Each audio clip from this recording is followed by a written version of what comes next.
What's up, guys? I'm sure you might remember last week I got to go out to Anaheim and play Star Wars Jedi Fallen Order, thanks to EA for giving me that opportunity. I talked about my experience playing the game, but I knew that people would have a lot more questions. There's no way I was going to cover everything that people wanted to know last week. So I compiled a list of 20 questions about the game from my patrons, and I will be answering those today. So here we go. Diving right in, Patrick Ferreira and James Fonda ask if there are any hints of microtransactions or any of that stuff that EA has done in the past, pretty famously with Battlefront 2. Well, we didn't get to see the entire game, so I'll just lead with that caveat, but no, I did not see anything that looked like that kind of functionality. Respawn has been pretty publicly saying that this is a single-player only game. They made a big announcement saying there would be no microtransactions, no loot boxes or anything like that, so I'm taking them at their word, and from what I saw, at least in the menus and stuff like that, all of the cosmetics that you can unlock are all found in-game, except for I think there are a couple pre-order bonus things that you can get, like a lightsaber color or a skin for the Stinger Mantis. But yeah, other than that, I don't see any way for them to be charging us for anything else in the game after it's launched. Omega Wolf and Benjamin David want to know how difficult or punishing the combat is. So there is a story difficulty mode, which I did mention in my video last week, where basically the combat's going to be a lot easier and you can just kind of breeze through the story if that's all you want to experience. Then there are three other difficulties that I think are going to offer just a variety of gameplay, just depending on how you want to play. I was on just standard Jedi Knight mode, which was like normal difficulty.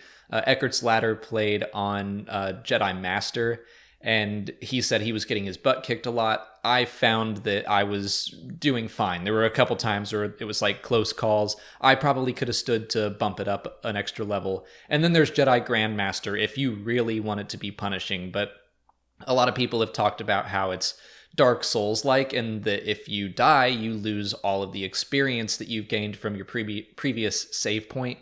But there were tons of save points. I mean, they're not like every 2 steps, but I felt like I was right about the point where I needed a save point, and then one would pop up. Like, that's where you'll refresh your stim packs, and you can access the skill tree and things like that. So once you rest there, that'll be your save point, and it will respawn any enemies in the area. But yeah, I felt that those were common enough that if I were to then die, it wouldn't be like, oh, I've got to restart this whole level and go find that guy that killed me. And then if you do kill that enemy, then you get all your experience back. So it can be punishing, but I don't want to say that, like, if you want to play in a more casual sense, then that's easily available to you. Kay Jabowitz asks how the controls felt. Were they easy to learn but difficult to master? So we were early on in the game. I didn't have all of the abilities unlocked, so I feel like there is a very reasonable learning curve. I didn't feel like I was having any trouble, but we've seen in some of the gameplay trailers that there's a lot more you can do with the Force, with your attacks. The skill tree is massive. I know there are different combos and things you can unlock, and that just wasn't readily available to us. So I was basically just working with like parry or blocking lightsaber bolts, your standard attack, a heavy attack, jumping, dashing, rolling, stuff like that. And all of that seemed fine. I mean, yeah, easy to learn, I think. And then as new things are introduced, I think that'll be a nice like trickle in, so you're not just inundated with new controls and mechanics. It felt reasonable to me. And I was still having some trouble in combat, especially when like you get overwhelmed. Something that even I compared this game to the Arkham series with the combat, with the parrying and then the counterattacking. But the way that this is different is that the enemies don't just stand around you in a circle and kind of attack you one at a time. If you're surrounded by 4 scout troopers, they are all going to just start wailing on you. So that's where the thoughtful combat comes in. and you need to think about what you're doing. Like, the stormtroopers are going to be off to the side shooting you nonstop, and you have to decide, all right, what's the best way to go about taking this group down? So yeah, when I was surrounded, when I wasn't thoughtful about my combat and things got tense, then I noticed that I was messing up with my force buttons or with my controller buttons, and I would be using the force instead of parrying, or dodging instead of attacking, stuff like that. So when things get tense, that's when I felt like, yeah, the controls are difficult to master, but in a good way. Like, it's supposed to be intense and scary, and I think that fits well with where Cal is at this point in the story. I mean, he's just a Padawan, but I'll talk about that in a second. Bantha Milk Podcast wants to know how many hours a dedicated gamer can expect to put into the game. So this game is a lot bigger than I expected. I touched on this in my video last week, but we were given the option of going to the planet Zepho or Dathomir, and I chose Zepho. That's where they encouraged us to go if we wanted to actually have fun and not just get our butts kicked constantly. So I went to Zepho. I spent probably 2 hours there, and then I made myself stop because I wanted to go experience Dathomir for a little bit, and I wanted to see Kashyyyk, which I unlocked over the course of playing Zepho. And other people spent the entire 3 hours on Zepho and didn't finish it. They just kept exploring and going deeper into this temple, into these underground caves and stuff. Like, I looked over and I saw Azertru playing an area that I was like, I didn't even know that was there. So he spent 3 hours on one planet, didn't finish it. So that's a lot. I mean, we don't know how many planets are in this game yet. We know of the starting planet. Then there was a second planet where we kind of started and had the choice to go to Zepho or Dathomir, and that was called like Bogano or something. Then there's Zepho, Kashyyyk, and Dathomir. So that already is 5 planets. And if we were to just, I don't know, make a safe assumption and say that they each take 2 hours to beat, which I think is a gross underestimate, then that's 10 hours right there. And I'm positive that there are more planets to unlock. I don't know that for sure, but I just have to imagine. Like, we were in very early stages of the game, as the developers told us. I think there's plenty more to find. I mean, I think the trailers alone showed additional planets and stuff. So I think that a dedicated gamer that wants to 100% this game is going to be able to sink a lot of time into it, especially when you're going to new planets, exploring them. And then, I mean, like, I'm sure that there were some places Azertru couldn't reach yet when he was on Zepho. Like, you're going to have to go back once you have more abilities unlocked, and then you can reach more areas. So it's like, I think there's going to be a lot of time developed into each planet, and you're gonna have plenty of things to do. I don't know. I think that this game is going to be a lot longer than people are assuming. It's definitely no Battlefront 2 where you can beat it in 3 hours. Like, I can safely say that. We played the game for as long as we could have beaten the Battlefront 2 campaign, and I'm like, where's the end? There's no end in sight. This is awesome.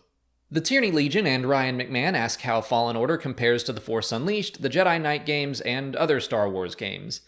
I'd say that there are elements of both, but it leans more towards The Force Unleashed. And even then, it's not really super in that vein. Like, The Force Unleashed has a lot of combo use in it, where you're like XX, BYA, and you pull off something cool. There's not a whole lot of that in Fallen Order. There are small combos, like you can combine a dodge with an attack or a parry and an attack. The gameplay, the combat especially, is more in line with the Arkham games, like I said, and people have compared it to Dark Souls. I've never really played Dark Souls, so I can't comment on that as well. But yeah, this feels unique. It feels like a combination of games that aren't Star Wars, really. I mean, I do think that The Force Unleashed is probably the closest like comparison to Star Wars games we can make, but it still feels very different and fresh, and like it's taking the best elements from a lot of other styles of games. Mark Ashley wants to know how much like Metroid it is. So speaking of other styles of games, they have described Fallen Order as a Metroidvania style. I actually just played through Super Metroid since it came out on the Switch online, and yeah, it's kind of like Metroid, more in that you have to do a lot of backtracking, or maybe you don't have to, but you're encouraged to. There's a lot of exploration, and in Super Metroid, you can't reach areas until you unlock the morph ball or like the grapple beam, stuff like that. You can see things where you're like, all right, I need to come back here when I get this unlockable, and then I can reach that area and explore a new part of the map. That's where the Metroid part of Fallen Order comes in, where like you can see something that you can use the Force on, but it'll be highlighted red, which means you don't have that ability yet. Anything that you can reach is highlighted in blue. The map also does a really good job of showing you like, so yellow doors are like kind of access points into places you can explore but haven't yet. Green are places that you need some sort of power to unlock, and you have it. And then red, you need some sort of power, but you don't have that power yet. So the map is really helpful in showing you that, like, okay, I cannot get there yet. I won't waste my time like trying to figure out how to do it.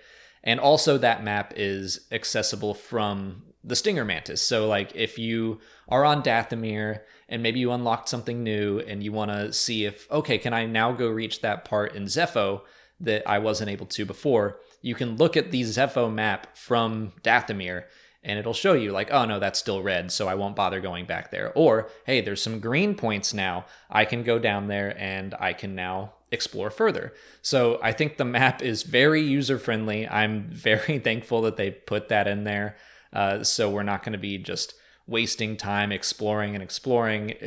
And I think that's another testament to just how big this game is going to be, that if we did spend so much time just exploring randomly and like, oh, I hope I have that force power now, then it would take forever. So that kind of user friendliness is very much appreciated. Chris Armitage asks if the story feels connected to the main saga, or is it a standalone adventure with Star Wars bolted on?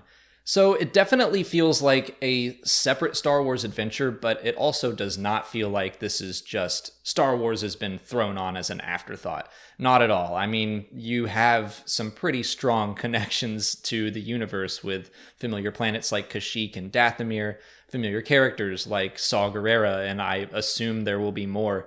So yeah, this is very firmly a Star Wars game. It's just following a new character and a new story. And I don't want to get into story details. I don't want to be doing any spoilers, but I mean, just the idea that you're exploring temples and stuff, you are looking for something specific and kind of learning about a new aspect of the Star Wars universe that Cal's never heard about before, I don't think. I certainly hadn't heard about it before. So we're getting to learn new things, but yeah, I would not describe this as, oh, Star Wars was just bolted on. Like, it very much feels like Star Wars was kind of the center point of the game, and then they were like, how do we do something fresh in that world? Joshua Black wants to know how good the voice acting is, especially for Cal. So I tend to really not notice acting, I guess, unless it's bad. So I didn't notice anything that stood out to me in the game, which to me says like it's good. They're not pulling me out of the universe with a bad delivery or anything like that. That's what I mean. I think that the voice acting is good all around. I mean, Grease, especially the pilot character, stood out to me because he's your comedic relief. He has some funny lines that really did make me laugh out loud. So I would say that the voice acting is good. The Chosen One legend asks if Cal feels like a good mix between powerful and vulnerable. So this is a concern I had about the game when it was kind of first announced, or when we got some details about it. I was like, all right, so you're a Padawan on the run after Order 66. I don't want him to be crazy powerful and just able to beat everyone with no problem. I mean, you're going to be facing Inquisitors and stuff, so they shouldn't be easy to handle. And I didn't get to fight any Inquisitors. They did kind of open up the fight with the Ninth Sister for us, but I was too into the story to get up and, like, you had to go to a specific place and do that. It looked hard. Yeah, I think that at least where we were, there were plenty of times in combat where I was like, oh man, I almost didn't make that. I mean, if you aren't careful about every encounter you have, you can very easily just run through your health and your stim packs. If it weren't for the save points, then I would have been in a lot of trouble. So yeah, I never felt like, okay, Cal is just too strong and he can do this no problem. And this was on the Jedi Knight level. So if you're just like a really good gamer and you're like, okay, Cal feels a little too strong, just bump it up to Jedi Master. I think that's probably what I'm going to do when I play through it. Because like, I think I only died once, and it was on Dathomir where they told us, like, be careful going there. I think I could have stood to have a little more difficulty thrown my way and have a little more of that stress of like, I'm just a Padawan, I'm in over my head. So there is plenty of room for people to kind of feel that out and adjust accordingly. Hiromatsu wants to know what kind of skills you can unlock in the skill tree. Again, we were very early on in the game, but we barely scratched the surface of that thing. I mean, you can see the start of the skills tree when you sit down at a rest point, and there's tons. And so the early ones that we got to unlock, I probably unlocked like 5 or 6, maybe. They're in like 3 separate categories, I think, and it was like 1 for force, 1 for lightsaber, and 1 for survival. So like one of the survival skills I remember was that if you're running, especially from stormtroopers, Cal will just automatically deflect laser bolts. If you are going into the force area, like there was one that was just like your force meter goes up, so you can use a little more force. And then the lightsaber one was stuff like different combos, like a kick attack after a successful dodge. It seemed pretty standard, I guess, what you would expect, but I think that the skill tree has potential to get really crazy. I mean, you can probably look in the Kashyyyk demo that they put out back in like June, and you can see when he rests, that thing goes on forever. Like, it's huge. I think that there are going to be a lot of things that are less standard that we can unlock down the line. But yeah, early on, it kind of makes sense. Brock Montori and Caleb Diaz ask if you can use the dark side of the Force. I don't know. We were very early on, and by the end of my playthrough, I had unlocked 1 Force power. So I had 2 total. That would be Force Push and then the slow time that I think Cal starts with. I think that at least early on, we're probably going to be focusing on just standard Force powers. And then as the game progresses, maybe we'll get into some more advanced stuff. Maybe you can have access to like Force Lightning or something. That would kind of surprise me. My gut tells me that we're probably going to focus more on Jedi powers. I mean, they said that this is about you becoming a Jedi and not a Sith or any kind of dark side user. But, you know, anything is possible. I'm just expecting, at least through what I saw, that it'll be more light side, more Jedi-centric. But that said, I mean, Cal is using the Force to do some attacks. I mean, he's not using it for knowledge and defense. He is attacking, like that really awesome part of the demo they showed back in June where a stormtrooper shoots, Cal slows down the shot, pulls a stormtrooper to him, and then throws him into the blaster bolt. I mean, that's awesome. I wouldn't call it really a strictly Jedi move. That's a little dark. So I think that's more likely, is that you can use the Force in dark side ways, and I doubt we'll be able to like Force choke or use lightning and stuff like that. Harrison Moeller and Nick Canavan want to know what parts of Cal's lightsaber are customizable. I had to write this down to make sure I got it all, but there are 4 customizable parts to the lightsaber: the color, the emitter, the switch, and the material. I think I unlocked 1 new color. I got green in my playthrough. I remember changing the material at one point. I found one of those. I think I got copper. I thought that looked pretty awesome. And the emitter and the switch, I think I probably unlocked at least 1 of each for those. I did play around with the customization, and it's pretty cool. But yeah, you can change a lot about Cal's lightsaber. Harrison Edgar asks what the Stinger Mantis is like and how you access the lore when BD1 scans things. I'll start with BD1. So the lore, this is another way that the game is a lot like Metroid, especially the Metroid Prime series. When you scan things in that game, it goes into a database in your pause menu. Same thing here. BD1 can scan different enemies. It can scan parts of the environment. Like when I was on Dathomir, it would scan like the burial sacks that the Night Sisters would put their dead in that we see in the Clone Wars. And it would tell you what that is. You could scan stormtroopers and all the different variants, and it would tell you kind of what their weak points are and what their strengths are. But yeah, all of that is just accessed in, I guess, BD1's little personal database, which is in your start menu. As for the Stinger Mantis, so yeah, it's been described as a luxury ship, but it's not serving that purpose. It didn't seem like incredibly nice to me, but it seemed like a comfortable little shuttle for a few people, which is what we're doing in the game. So the very back has like a workbench where you can customize your lightsaber. Then as you move up, there's some living quarters and there's like a little garden, and you can collect seeds from various planets and plant them there. And that's just like an extra little collectible, something nice to do for Grease. Then you've got the map area where you choose what planet you want to go to, and the front is the cockpit. I will say that the most surprising thing to me about the Stinger Mantis was traveling from planet to planet. I never went to any planet more than once, but at least the very first time you choose a new planet, there's kind of not even a cutscene. Like, it's very seamless. So Cal will choose a planet, and then Grease will be like, all right, let's go. And the ship will just take off, and you're still inside. You can walk around, talk to Seer, talk to Grease, and you can see out the cockpit that like you're leaving whatever planet you were on, and then you're going to space. You enter hyperspace. You can still walk around until Grease, I guess when the planet loads, Grease will be like, hey, take a seat, we're about to land. And so you do that. But like, travel felt very seamless, and it was really cool and surprising. Matt Crater wants to know how many planets we know are in the game so far. So we know of 5, and Braca is the first one, where I think is probably going to be just the tutorial. I doubt we're going to stay there very long, at least to start. We might return there at some point in the game, but that's where Cal's part of the Scrapper Guild, until I'm guessing he's discovered by the second sister and has to escape. The second planet, where we were only there very briefly in our playthrough, I think it was called Bogano. And then that'll probably be the introduction into the main story. Again, that one is probably going to be a shorter planet. I don't know. It does sound like there's a temple to be explored there.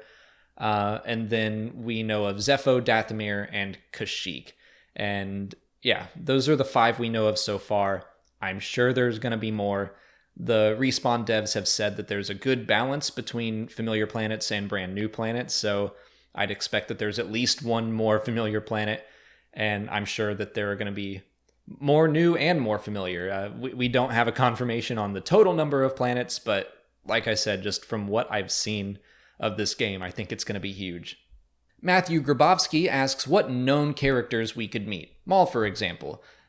I think that's possible, although unlikely. I mean, yeah, we know Dathomir's in the game. I just get the sense that whatever we do there is going to be separate from known stories, but we're about halfway between Revenge of the Sith and Solo, a Star Wars story, so timeline-wise, I think it makes sense for him to be there. It's possible. We know that the Inquisitors, I mean, they were introduced in the Charles Soule comic first, the Darth Vader comic. Saw Gerrera is going to be in there. I bet we're going to see a handful, 1 or 2 more familiar faces, but I kind of hope it's mostly just set on its own.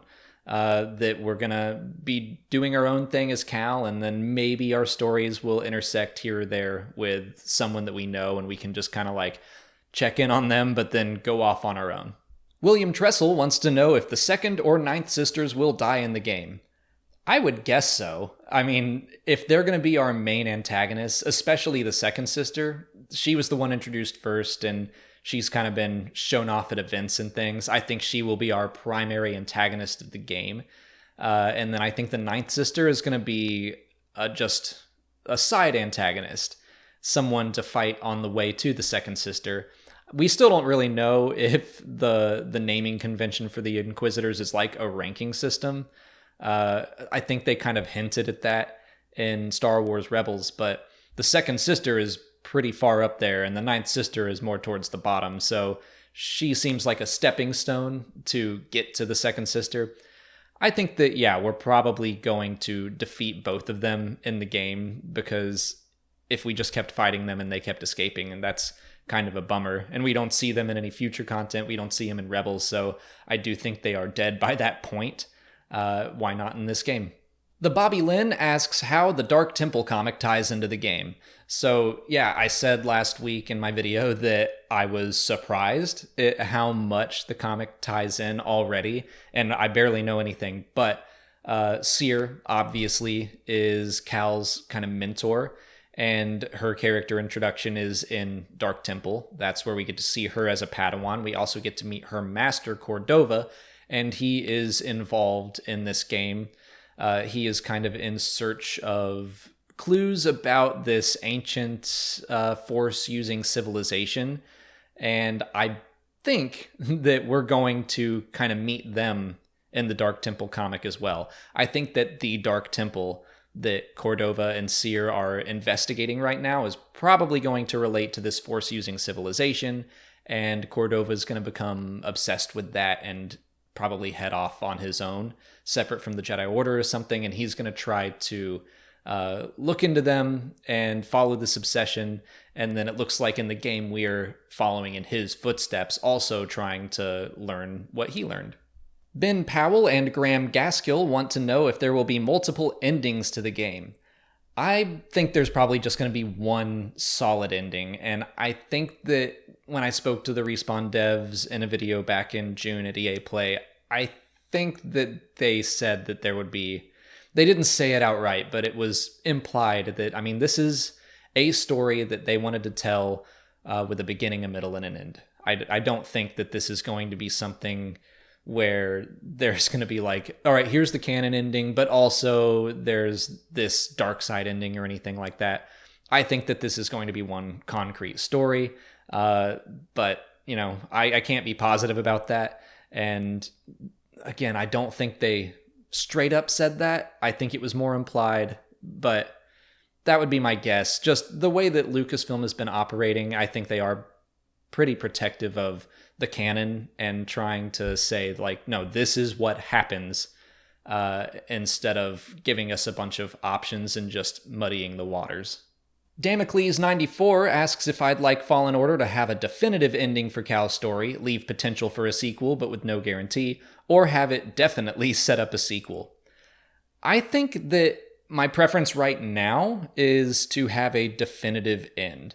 I think that we could tell Cal's story from start to finish and then use the engine to tell a new story. Like Star Wars Jedi could be an anthology series. So we have Star Wars Jedi Fallen Order. We could do Star Wars Jedi something new. And we could have the same controls and everything, but follow new characters. But again, this is like really early days. I might get to the end of this game and really, I mean, I love temple exploration and stuff. And if there's more to discover about this force-sensitive species or civilization or whatever, then I might want to explore that more. So it's kind of up in the air right now, but I think that what I would want right now, having only played 3 hours, is just to use the Star Wars Jedi name as a jumping off point to tell a lot of different stories instead of just getting tunnel vision on this one. But they could do both. We could get Star Wars Jedi Fallen Order 2, and we could still get Star Wars Jedi something else, like a story that takes place in the Clone Wars with the same controls and all that. I think there's potential for both, but if I had to choose one, it would be like, let's make this a straight up anthology series and tell a bunch of different stories. And for our last question, Patrick Ferreira wants to know if I think the game is worth the $60. I truthfully cannot wait to play more of this game.